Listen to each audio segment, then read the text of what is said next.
Welcome back to a special edition, extended edition of the Luminary Room. I'm Nico, the voice behind 369 Lumineer, and this is part 2, or episode 23, of our ongoing series, Secrets, Silence and the Antarctica You Thought You Knew. Joining me again is writer and independent researcher Jen V. Hello, Jen. Hello, Nico. How are you this morning? It's good to have you back as always, and I'm very eager to kick this off. But before we do, I'd like to briefly reset the frame for anybody joining us now who hasn't caught up with part 1 of this series, which rated very well on YouTube. So in part 1, we moved away from, I guess, let's call it the postcard version of Antarctica, and looked instead at a continent defined by restriction, control, and essentially a lot of unanswered questions. You know, we talked about limits on access that go far beyond environmental protection, and we'll continue to talk about that today. Controlled airspace, restricted zones, military logistics operating under what they term as scientific language. We also touched on Operation High Jump and Admiral Byrd, and today we're going to dig a little bit deeper there as an example. And we also introduced the idea of the ice wall, you know, why the idea persists and why it's quickly dismissed rather than examined. But throughout, you and I intentionally stayed grounded in publicly available information, be it declassified documents, archival maps, recorded testimony. You know, what emerged wasn't an answer, but a pattern of secrecy, managed narratives and silence. So part 2 today will build from there, and we're going to look more closely at the Antarctic Treaty, the machinery of secrecy, and I'll get to that in a moment, and also discuss the purpose of Byrd's diary, plus a lot more. Now, not to sensationalise, but to ask why all this exists and what purpose it actually serves.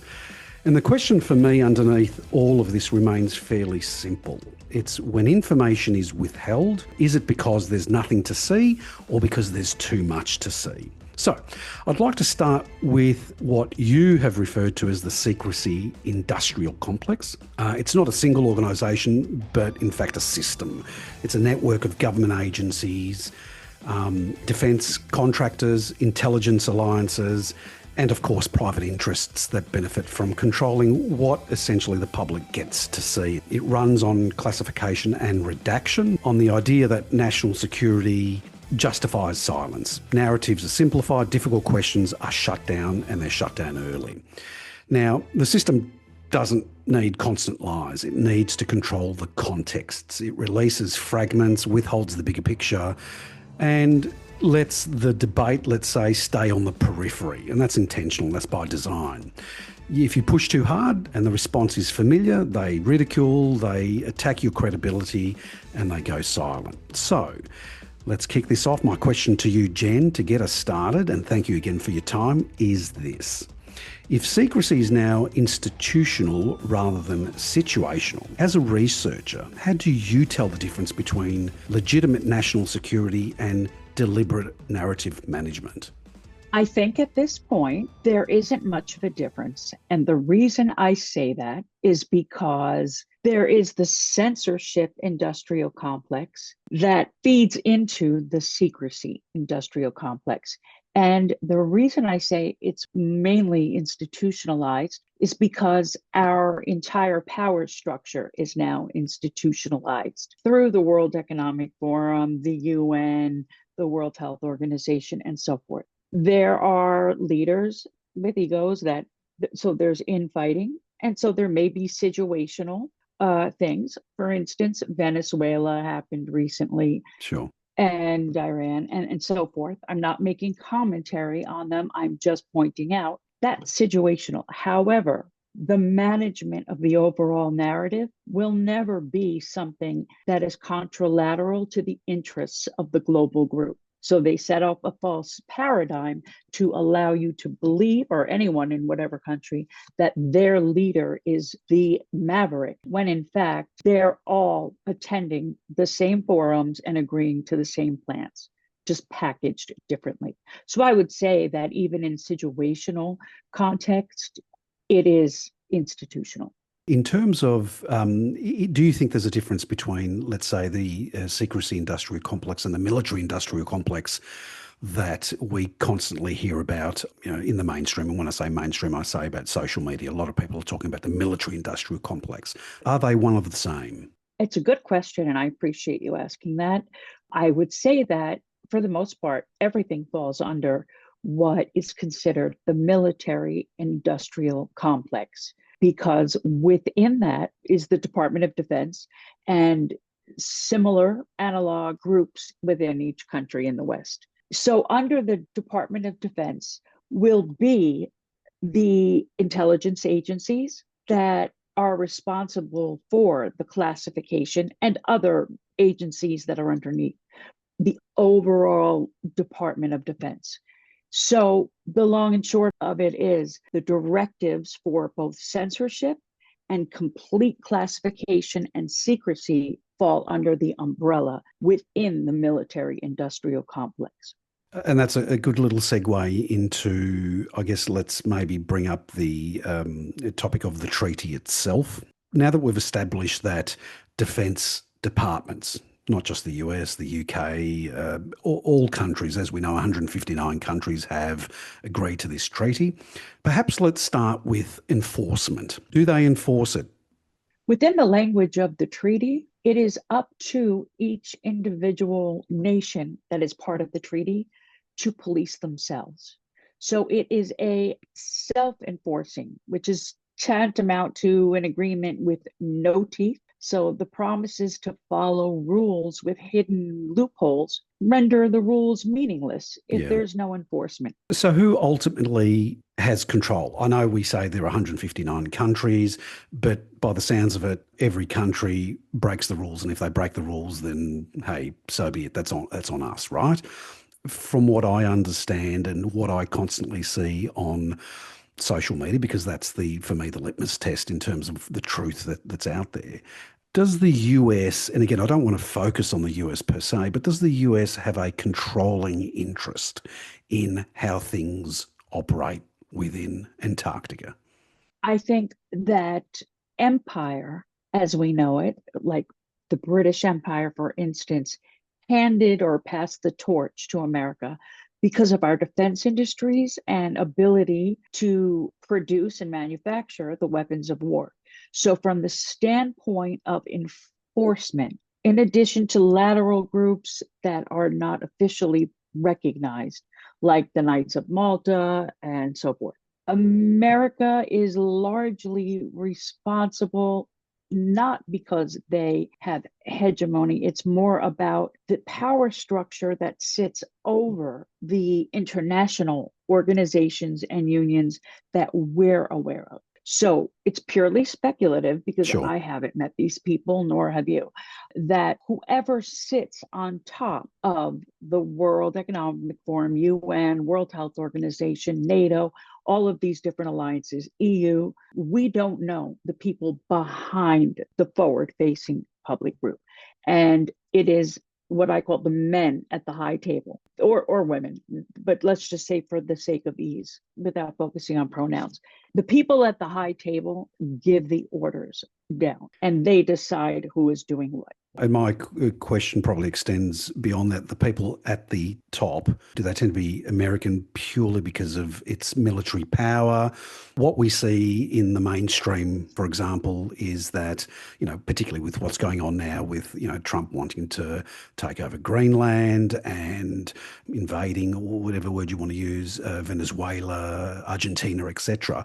Because of their military might, do they have a much bigger say in what happens in Antarctica regarding the secrecy? I don't think that America is more important in Antarctica than on the global stage, on the other side of the ice wall, so to speak, because all of them have the same military presence, and it's in a zone that nobody sees. America in the public arena, certainly because of their military capability with respect to the Western countries. Sure. Yep. And that includes New Zealand, Australia, all five. Of course. Yep. Their role is large because of their ability to deploy weapons and their strategic bases around the world.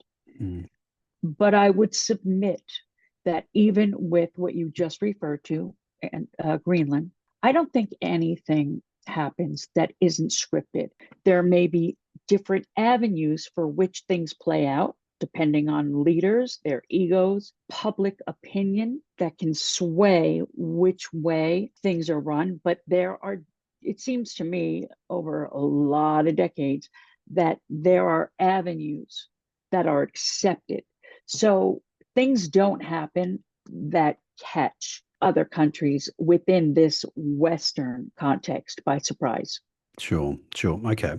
Now that we've established that, what do you believe, based on your research, and I know that you've delved into this quite deeply, and help our listeners understand the level of secrecy that's involved? And the bigger question, why? But let's start with the level of secrecy. Well, let's use Admiral Byrd's Antarctic thing Okay. as a reference point for where we were. And at that time, there were roughly 1 million documents that were held in secrecy and 300 that were and are available publicly. Bear in mind, this is like 1947. And at that time, nobody was even aware that there were secrets being kept or narratives being handed out. Now, I think largely the population is aware. Mm.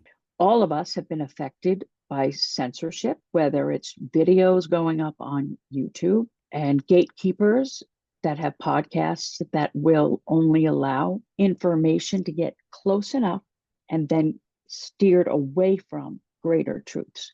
So I don't know of anybody that hasn't heard in the West of the Online Safety Act and how it's affecting people. The UK is going after X. So these are things that are quite obvious and out in the open. Mm. They're not hiding it anymore. There is overt censorship.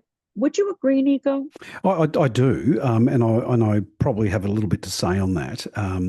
Where my head was going to was in terms of secrecy, not just the documents, and we'll talk about Five Eyes in a moment, but things like, restricted airspace, scientific data that is selectively published, like you've just said.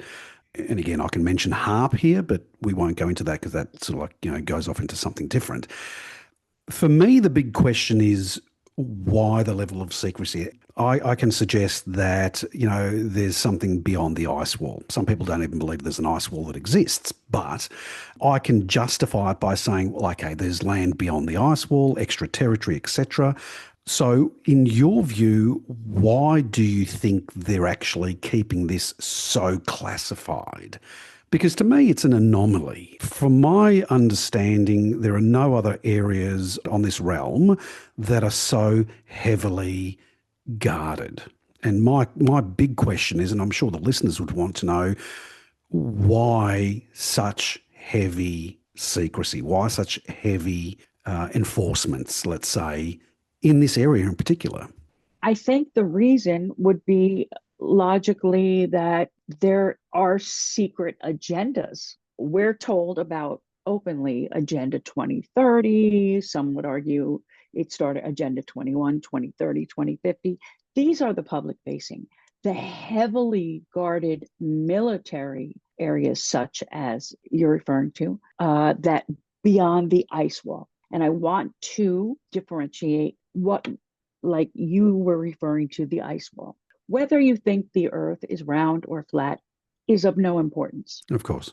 The fact is, there is a mile deep, at least, of ice that is protecting what the vast lands that lie beyond.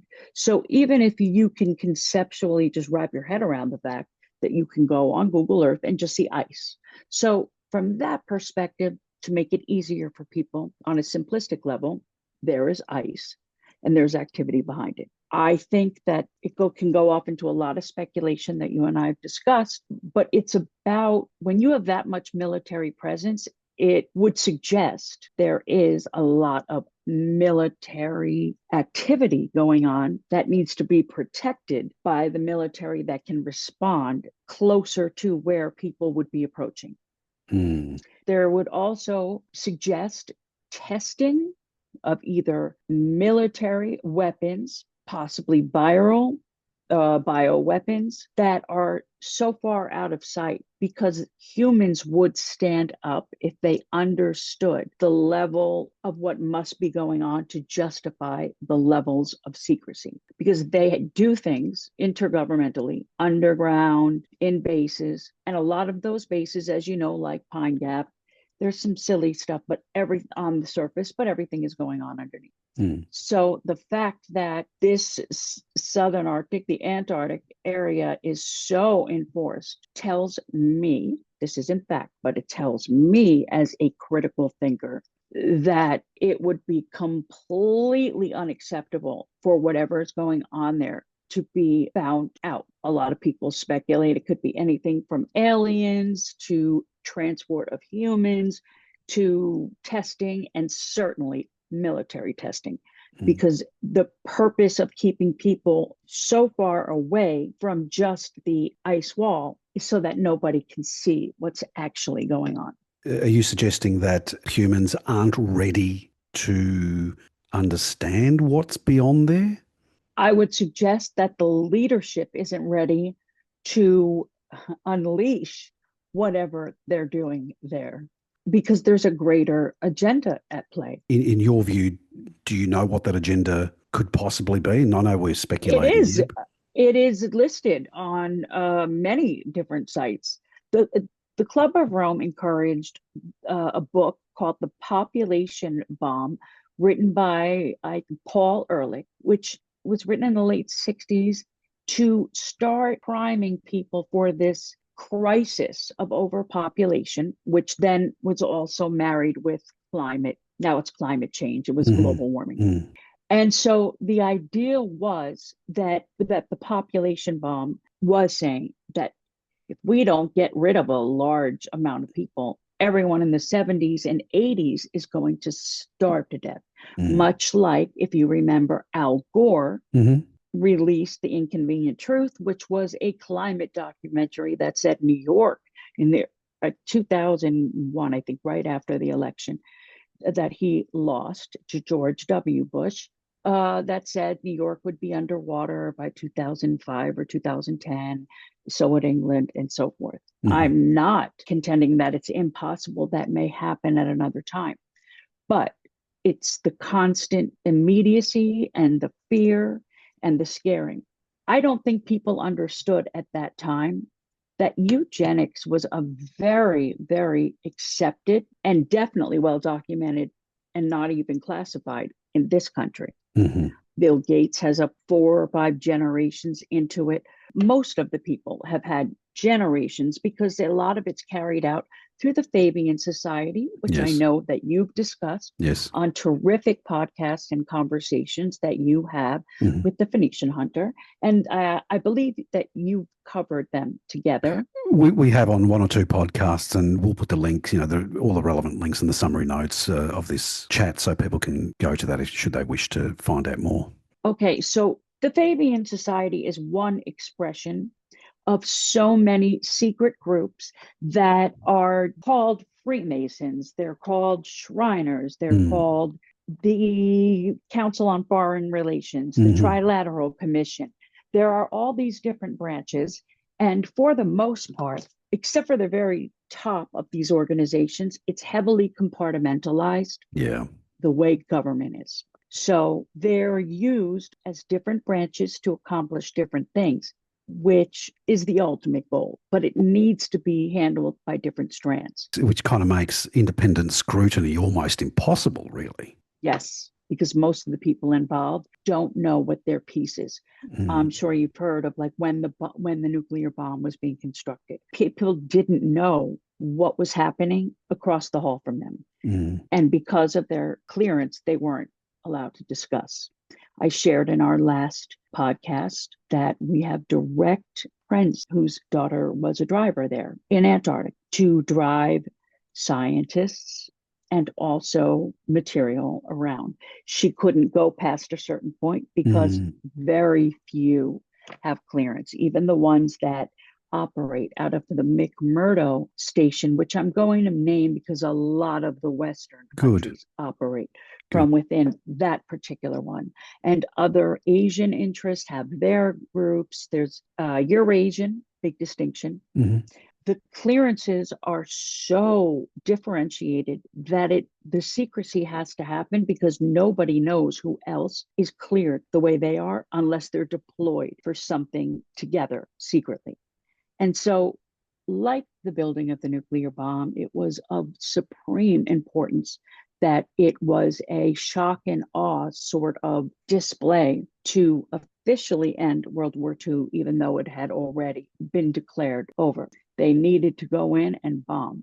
I personally don't believe it was nuclear. Other people can argue differently because a lot of things cause the same cloud. We've seen it with our eyes publicly. 2018 or 19, Beirut had a huge on the water warehouse that just so happened to store a lot of chemicals that just so happened to have been forgotten about and caused a mushroom cloud. Oh, that was massive. Absolute massive.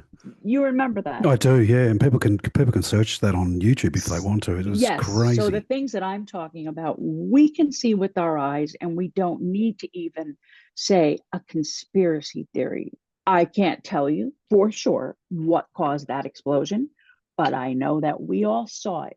Yes. The likelihood of their story being true, logically, for a critical thinker, doesn't make much sense. But I don't have secret knowledge, so let's just go with it. But the people that were constructing, going back to this narrative of a nuclear bomb, whatever was dropped to cause the devastation, but not to the level that we're told a nuclear bomb would cause. There were thermonuclear like burns. There were issues, but the land wouldn't have been able to sustain people and then regrowth if you accept what they, meaning official science, tells us nuclear devastation would look like. Just like Chernobyl, and people who are old enough to remember that was a nuclear disaster. But you can see on YouTube people going there now without protective equipment. You see wildlife, you see animals. So there is a disconnect between narratives. And I think that will be useful as we explore this idea of extreme censorship to prop up the secrecy that lies behind it. So the front line is the censorship that tries to prevent people like you and I to speak. And then there's military apparatus to stop that. And by military, it could be brute force. It could be the new weapons that we're seeing for drones, energy weapons. And we're all familiar with the deployment of bioweapons. If you've been around for the last 5 years, I need to say no more. So these things are now evident with our eyes, with our ears. It can be searched. So that can't be considered a theory. It's analyzing a conspiracy. Who would benefit from what we're seeing? Where does the money trail lead? Which countries are involved? But it's not even, you don't need to look into archives for that. Just watching what is happening and having critical thinking about the way you are running questions through your head as these things are happening to make sense of it in a logical way rather than one fueled by hysteria. It's better to respond than react, because reacting is more emotional and fear-based. So when a critical thinker can ask themselves, is what I'm being presented with logical? Does it make sense? Are the parties involved? Does that make sense? And so on and so forth. We've seen so much, I would contend, since the wars in Iraq began, further back, but let's keep it simple, that people who are old enough to remember the World Trade Center coming down and so forth. It was a massive barrage and has never let up of war and conflict, and then wars and conflict that are covered but not amplified. Elon Musk said, you may have power of speech, but he can limit power of reach. and anyone on YouTube that has covered things that this censorship industrial complex doesn't want to be heard won't be. And so that is something that most people around the world, because the second largest search engine after Google is YouTube around the world. I don't know what's going on in China. I can't say for sure, but we all have seen our content creators that we trusted get removed, get thrown in YouTube jail. Some come back, others go like Joe Rogan went to Spotify. Whatever you think of which creators, we have seen ourselves, people being removed. Now, David Icke was off YouTube. Now he's back on. We're seeing a curious pivot to people who were anathema to anything YouTube would agree to, suddenly allowed on. So that's a change. I'm noting the pattern. What do you think about that, Nico? My suspicion grows every time these sorts of peaks and troughs happen with regard to content creators. And, you can talk about people like, the Candace Owens and the Joe Rogans and those guys, Nick Fuentes. They come and go. Why do they come and go? Is that by design? And, a lot of people have suggested that these people are shills, David Icke included. But again, I will hold judgment on that. I need to do a lot more research into that. I think that there is some value, a lot of value, in discussing plausible deniability. Yes. With respect to some of the people you just mentioned. You can't get followers, depending on whoever is the influencer, to take the bait unless you give them truth. Because people at an intuitive level, whether they realize it or not, if it sounds so crazy, they'll just shut it off. If it sounds plausible and there's some receipts, you can follow them. Then it becomes, and it will resonate. And you'll say, I'm getting the truth. And you might be. Very much so. But then what I have noticed with my own eyes over the last 25 years is that people then become attached to the personality. So then there is a cult of personality that will give you truth and then steer you completely away. And because the people, the followers, are so attached to the influencers, they will follow them in a different direction. People like David Icke are often used to bring a lot of truth. And I didn't know this when I started reading his books in 1999. But now, 26 years later, so much has played out. So why would he be allowed to say these things? He uses the technique of plausible deniability. If you remember, he would say, Queen Elizabeth is a lizard and things like that. So that would leave doubt. The first thing that people do in censorship is attack the messenger and their character and try to destroy their credibility rather than attacking information, because you can find a lot of this out on your own and you see it playing out. So it's always about character assassination. And they usually will include things that don't check out so that it leaves them room to navigate between giving truth and at the same time being a gatekeeper and allowing this confusion about their personalities persist. Governmental structures want a certain level of fear to get out, but they don't want all their secrets. So, of course, for me, the uncomfortable and at this point undeniable truth, and if we pivot back to Antarctica, which is what we're talking about, it's undeniable that it's one of the least accessible places on Earth. Governed by agreements, as we've discussed, that rely on trust between countries, between states. Powerful states, mind you, while offering us, the public, extremely limited means to verify what's actually happening there. And for me, that gap between, let's call it policy and visibility is, as I said earlier, is where my suspicion grows. In terms of, and again, very briefly, would you classify it, and we may have touched on this earlier, but would you classify it as the most highly militarized area in the world?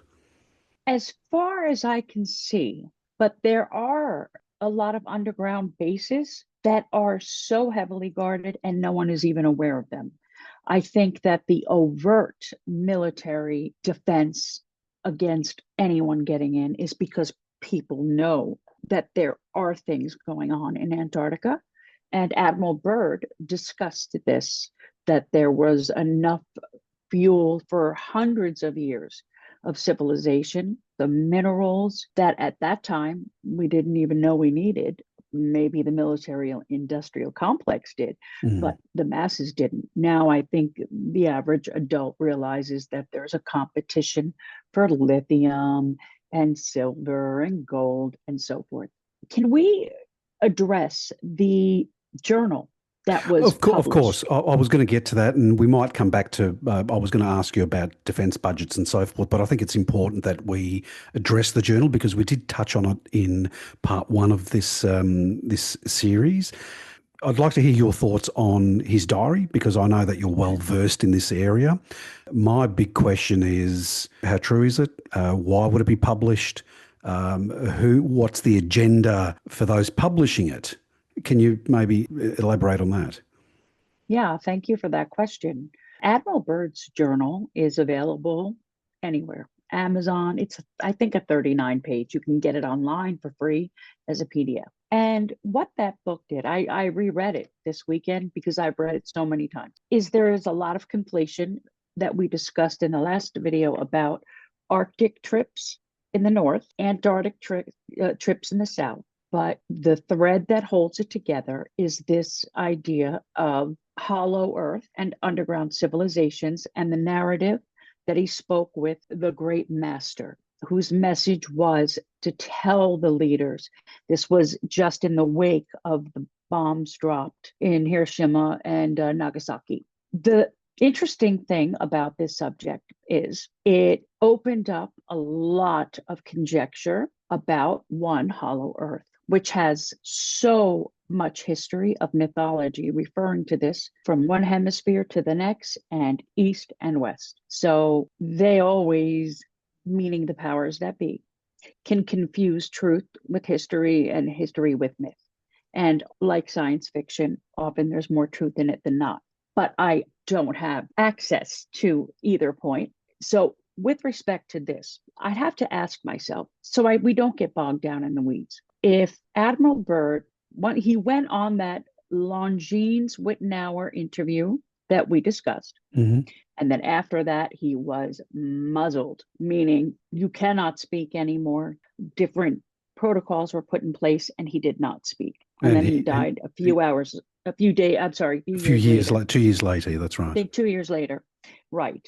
As well as a couple of allies within the, I don't know if it was still called the Office of Special Services before, which is the precursor to CIA, but his friend who was the first president, a last name Forrestal. There were two brothers, I think it was James, who was completely rational and wanted to bring whatever Admiral Byrd had to say to the fore. And he was just mysteriously jumped out of, I think, a 17th floor window at an Annapolis Naval Hospital. So Admiral Byrd and the friends wanted to bring it forth. We're all bumped off. Something is clearly going on there. There has been a lot of focus on aliens. And I want to bring up the point about how this ties in. If there is so much secrecy, and there is about Antarctica, why would this compelling but fantastical narrative be allowed to be published to this day, found anywhere? One must ask themselves, if this were secret, why would they purposely have somebody release this with all of these details if it were secret? So as a person who is, I would say, skeptical rather than cynical, because I'm old enough to have lived through so many of these operations. A lot of them, I would argue, are psychological operations, and there is a lot of information. In fact, you wrote an incredible article about this, particularly MK Ultra and the ways that psychological operations are run. So for anyone who hasn't read that, please check out the articles that Nico is bringing. They are terrific. They need to be amplified, and people need to hear your voice because you are well researched and well versed. So what I will say about Admiral Byrd's journal is just that. In reviewing it for the umpteenth time, it doesn't make any logical sense that there is too much truth in it. There are probably kernels of truth. And where I lean toward that is that there is so much mythology around the world, regardless of race, religion, beliefs, cults, that there are civilizations that either went underground before cataclysm that they knew about, because these were stellar cults, star worshippers, and solar cults. Astronomy was one of the largest and earliest sciences and practices. So it is possible that there is some truth in there, but within that, there is probably a lot of embellishment, or otherwise it never would have been published. Because as you know, when people don't want things to get out, they are not published. Some books are, and I've tried to get some of these authors, and they go for $800 to $1,000 for a copy, a soft copy. Okay. So that is a way it can get published, but it's out of the reach of most. Nobody is allowed to publish because it goes through legal departments, anything that breaches any sort of secrecy. So I asked myself, do I really want to get too in the weeds of what the journal said? I would say at this point, with enough experience, it doesn't matter, because ultimately just the fact that it is so available kind of negates most of what's there.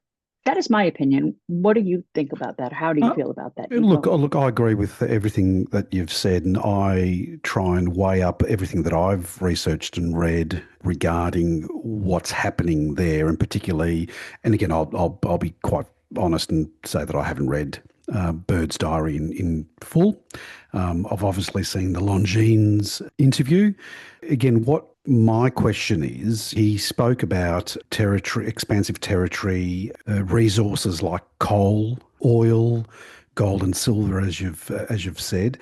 He wasn't overt about higher conscious beings, but there is that story about his plane being overtaken by a being, the master, as you've said, and there is an inner earth. Now, again, it poses the question, is this purely controlled narrative? So it gives humanity, let's say, hope that there may be something there? Or is it a pure psyop? Again, these are questions that are still unanswered for me. Okay, I think that those are very relevant and good questions, because there are some answers for that. First of all, there is a conflation between what is going on underground. We have Elon Musk's boring company. For at least 2 decades, it has been in the public space, and now it's amplified all the time, of underground, not only the deep underground military bases called DUMBs, for those that may not be aware, where a lot of classified activity has taken place. There have been whistleblowers. They have been attacked, because that is always the modus operandi for dealing with people who whistleblow, is to attack the character. Yes. But there have been a lot of reports. So that is deep underground. So is there deeper? And how long have these tunnels been there? Because many of them, even in Western Europe and here in continental United States, really around the world, there are tunneling systems that are not of anything that anyone in the last few hundred of years have made, but there are additionally new added facilities. So clearly there has been, possibly for thousands of years, maybe just 1,000, I believe longer, based on paintings in archaeological fact, what they have found. So there clearly is presence underground that predates the DUMBs that the military has created around the world. So something is going on down there. Yeah. I've wondered if it was just to deal with cataclysms, but I think that was part of a secrecy network. Well, look, I'd like to throw in here that a personal experience. Around 18 months ago, I was travelling from the southern Europe to the United Kingdom by car, and I purposely drove through Switzerland, but through the Alps. Which was marvelous visually. It was fantastic. But here's something that really took my eye, and that was the heavy military presence. I can't remember which part of the Alps it was, but it was a heavy military presence where military trucks were driving underground. So my question to you, we know that these DUMs exist. Okay, we know Yes. that. Okay, They're documented and they're they're documented. public. We've seen video footage, etc. So based on that assumption, well, it's not really an assumption, but based on that fact, you'd expect there to be underground military bases in Antarctica. Yes, and that was reported not by the Western Allied powers against the axis of evil, that Hitler and his minions had gone to Antarctica, New Schwabenland, what is what it was called. Mm-hmm. They planted a flag there, and then they were off in Tibet. They were in search of a lot of esoteric, which is just behind the surface, and then occulted, which is completely blacked out. A lot of people are confused by the difference between esoteric information and occulted. The Nazi Party, had gathered more occult books and built one of the largest libraries, which was discovered not that long ago, if you remember, hidden in a castle. So they were looking to piece together our human history. And it would seem, based on the amount of expenditure and time before the war even started, looking for these locations. Some people call it Shambhala, some people call it Asgard. I think it may depend on different areas within the earth. You will have ardent scientists that subscribe to the religion of scientism that will tell you that's not true. There is no hollow earth. But there are pictures shown by the scientists also on the public of clearly what's going on with the core, this whole principle of there being a core, and now there's not. And there's a lot of cavities. There are many cavities, and there is more fresh water out of our ability to seize it, whether it's locked under Antarctica. There have been lakes found under the oceans. Yes, so think right. about this, Nico, if they can determine that there are oceans. Now, I don't know if they can verify the salinity or, the salt to define fresh water from ice, from ocean, but they can find this. So there is no way you can convince a person with a bachelor's degree in science that they don't have the ability to know the pockets that are hollow. They know where the safety zones are most of the time, and we're not. And we have been shown all through Anatolia, Cappadocia, over dozens of multi-layer underground dwellings that could house 20 to 50,000 people with sophisticated air shafts, animal husbandry, ability to grow, things that we would consider sci-fi in our time was happening. Now, what the dating is on that is controversial because dating methods are controversial. But there clearly has been underground living, even within Native American, Native Canadian tribes, stories of when they had to live underground during cataclysm. And in the case of the Hopi in America, the Hopi Indian, that they were something they called the spider grandmother, would tell them when it was safe. So there were generations of people related or kin, that lived underground their whole lives, waiting for what I suspect is radiation and stabilization of weather conditions. Sure. So we know for a fact that there are pockets, there is inner Earth. The spin becomes the alien agenda because it is noted with documents coming from the Trilateral Commission, the Council on Foreign Relations, the Club of Rome, the Committee of 300, all of these people at the high table. And within the people that we see in public, those aren't the people at the high table. We will never know. They could be standing next to us, that they are the people at the high table. I will tell you, where you went through in Switzerland is so heavily militarized, not only because of stored treasures, gold that is there, but it's the only neutral territory, which allows them to accumulate the spoils of war in any direction, Mm. and it can't be seized. So again, you have military presence that's heavy. You saw it with your own eyes. When seemingly it's just pretty, the Alps, they're gorgeous. Mm.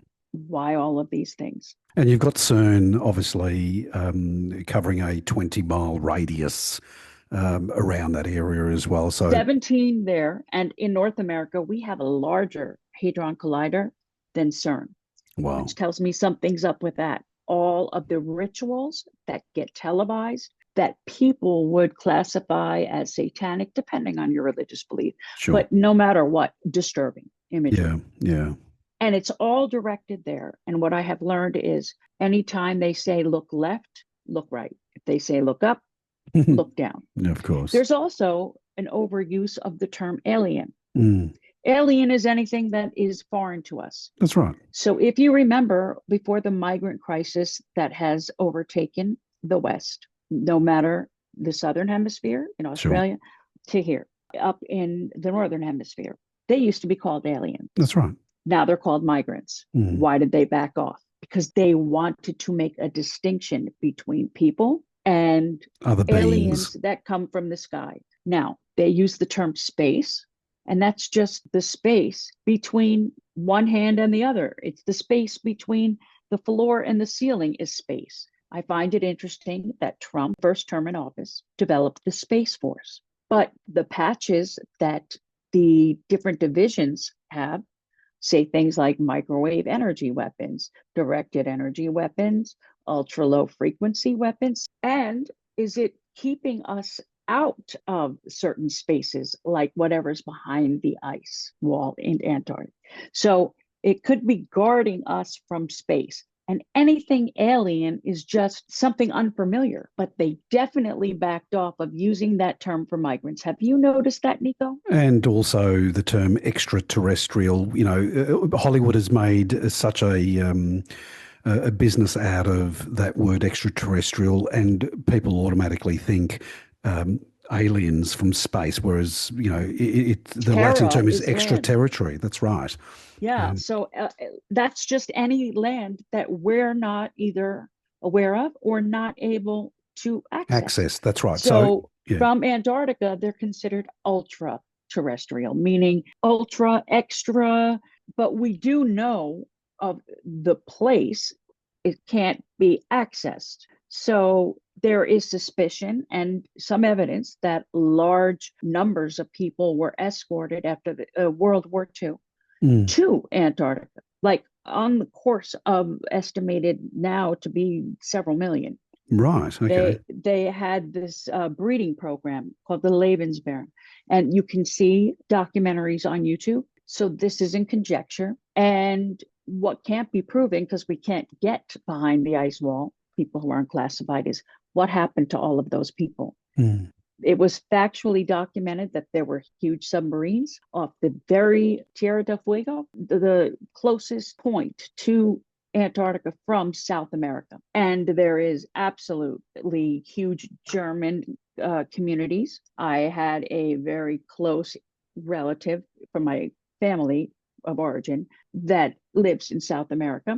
And he was just down in Brazil. And everyone there, when he was traveling, he went through the German part, and he looks, you know, light blue eyes and yellow blonde hair. He looks like a Nordic Swede, you know, and they all talk about, about the Argentina is particularly a huge stronghold. And where Argentina sits geographically makes sense. They found evidence of China from the Nazi party, the SS. So there's a lot of evidence that they were there. So to get from Tierra del Fuego, which is this little point at the bottom of South America, it is the closest approach for us that I know of, at least submarine. I have a question. Where Australia is and Tasmania, are they further away than Tierra del Fuego to Antarctica? Australia is, in fact, this is a nice little segue, Jen. Australia and Tasmania is a state of Australia, even though it's separated. They are the closest to Antarctica.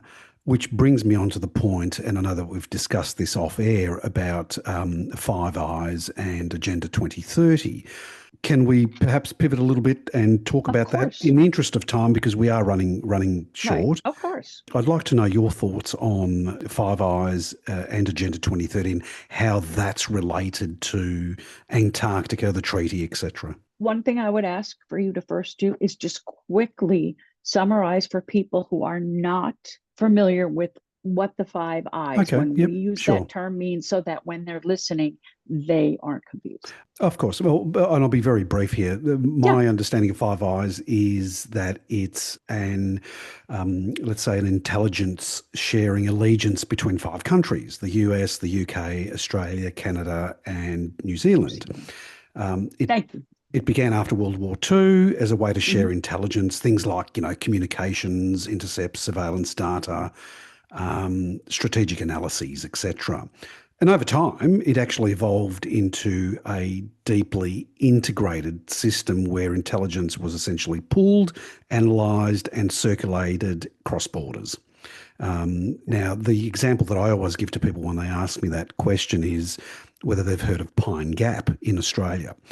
Pine Gap is perhaps one of the most important physical nodes supporting Five Eyes intelligence operations. Now, I've posted a video on YouTube about Pine Gap, and certain media outlets have spoken about it. So, And that is essentially, one of America's largest underground that bases, that's right. interestingly, in Australia. That's right. So And that is part of that alliance you're describing. that's right, and we've spoken about underground military bases, etc.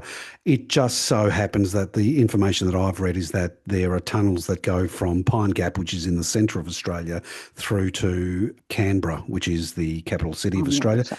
which is where federal parliament sits. So, just quickly, in the interest of time, if we can talk about Five Eyes and also Agenda 30 and its connection to Antarctica. This is speculation, Sure. not about the agenda. Agenda 21 is available. It became Agenda 21 originally to 2050. It was a project. They were somewhat open about what their decisions and what their agendas were. And some, like the last 5 years, the hate and lies virus and the hate and lies jab, Yep. that was not necessarily included. Depopulation was mentioned, but the method obviously couldn't be exposed because it wouldn't have worked on most of us had we known. Sure. So this agenda was sped up from 2050, which they may still have plans for, and really focused after the hate and lies jabs that 2030 is the big year, with this being a seminal year to kick off. And we're seeing the groundwork being laid for many conflicts, which serves the purpose of resources, depopulation, Yeah.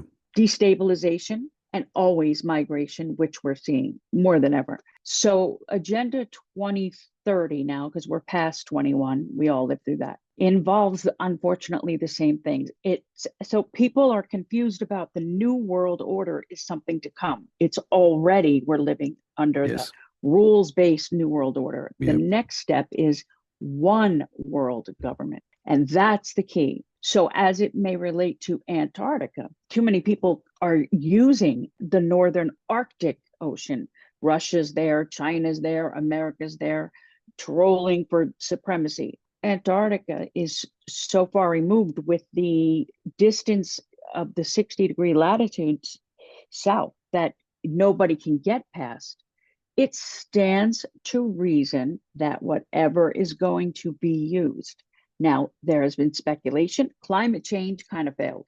Global warming didn't work out. Then it would be virus, destabilization, fear. And if that didn't work, and everyone has heard of Project Bluebeam or Stargate, that they would use some sort of, I would say, fake alien invasion. Because everything I see in the skies, I can find documents from 2007 in NASA that were already talking about drone swarms the size of insects, thousands of them together, developing intelligence. So I think Antarctica plays a big role in concealing the kinds of fun and weaponry that they're planning to unleash, because that's the only place that is restricted from the air. It's blacked out from low Earth orbit on Google Earth, and I pay for Google Earth Pro. And it's somewhat, the ice wall areas are shown, but not the interior. We covered last time, there's 1,000 miles to the South Pole, and then there's way more past it. 1,500 miles beyond the South Pole was logged that Admiral Byrd went to. So that's a lot of space to do a lot of things and fly and explode, and we couldn't know. Because it's completely blacked out. And I think Antarctic plays a crucial role in this destabilization. We're seeing the buildup and announcements from the Western powers about conscriptions, preparing for war, and we've got the potential for war in the South China Sea, South America, already what's going on in Ukraine and Russia, and people hell-bent on making this war go on. And I believe, and you can tell me if I'm wrong, people in the UK, specifically mainland, the island, that they should prepare for war, and that people up to, as of yesterday, I heard, up to 65 years old could be drafted. So clearly this is part of an agenda, because you would be throwing 65-year-old men into the meat grinder that has become the horrors, I'm not taking sides, of the conflict between Ukraine and Russia. Nonpartisan. It is a human tragedy, the millions of people dying. And one has to ask themselves, why are they overtly saying prepare for war? There's going to be conscription. There is movement and money being spent.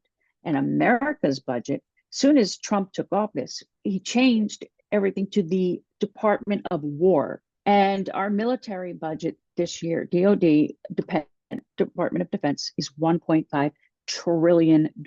So this is signaling to me, if we have a war secretary, a war department, and all of this happening, a lot of things are potentially, allegedly, about to kick off. And I think Antarctica makes the most logical sense of how they can keep hidden, even from the people who think that they have high clearance, that don't even recognize that there's so many levels above them. That makes the most sense. What do you think about that, Nico? Yeah, look, I agree. And again, in the interest of time, I think we've exhausted a lot of areas that we had planned out to discuss. And I really hope that our listeners have taken something from this.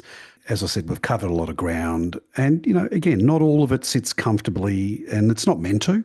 Whether people agree or disagree with what we've discussed, the point was never to tell them what to think, but just to show them how much thinking and logic is still required. So I want to thank you for bringing your perspective into this space, and for being willing to go where the questions lead, not where they're meant to stop, essentially. But before we do wrap up, I'd like to give you the final word. After everything that we've discussed, what do you most want our listeners to sit with once this episode ends? I think an important message is we did the Antarctica video because people are interested in it, but it may be considered clickbaitish.